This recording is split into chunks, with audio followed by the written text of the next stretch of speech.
watching it, and especially road games and stuff. So I know there's been a lot of positive stuff around just hockey in general about. I know some other teams, Anaheim I think is one of them too. So it's been really good just to be able to get people that maybe wouldn't be able to stream them to get a lot of our games. And free, yeah, which I think, that was a big concern for this team to put it out there and am I going to break one tonight? Southern market, so try and make the fans make it as easy as possible. Yeah, for sure. Like I said, my road games, when my family can't go to the games, it's awesome for them to watch, and it's been a great experience so far. How's the fourth line been? I know you guys come in and out and switch around. I talked to a couple guys. It seems like you play the same style, and that's helped. Yeah, for sure. I mean, I think we played with each other a lot this year. I think some things, obviously, we can always work on and stuff, but for the most part, it's been pretty consistent, like you said, the way we played throughout the course of the year. And, I think it's just cleaning up some little details, and I think sometimes it's out of our control, sometimes. But overall, it's just same identity, whether who's in and who's out, and just continue that to hopefully give that competitive advantage to the team today. Sam's at like 14 minutes a game because of his penalty kill, but all of you guys are 11 plus, almost 12. Is that rare for fourth line as far as what you've done before?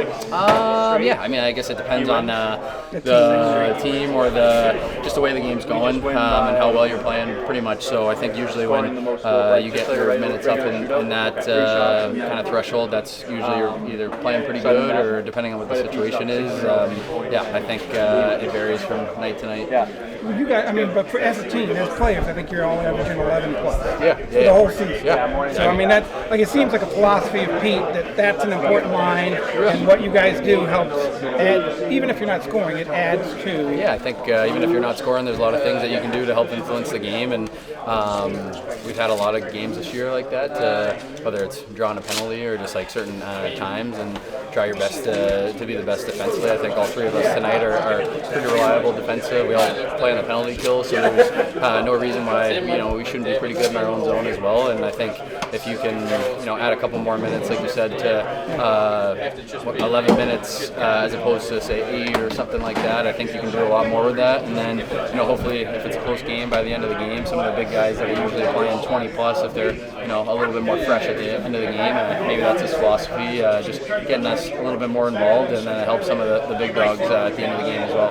How important is this homestand? The last two games were obviously big, almost playoff type games. What do you need to do in these four here? These guys are fighting for their playoff life too, and everybody kind of is moving forward, especially the next handful of games that we have. And it's not necessarily about what other teams are doing; it's what we're trying to do, and get the ship sailing in the right direction towards the end of the season, come playoffs. And it's just kind of the little details of playing our game, playing our identity, and I think when we do that, that's when we're the most successful. And so no matter who we're playing, I think it starts with us and kind of what we bring every single night, and kind of getting that as the standard moving forward. Thank you. Yep.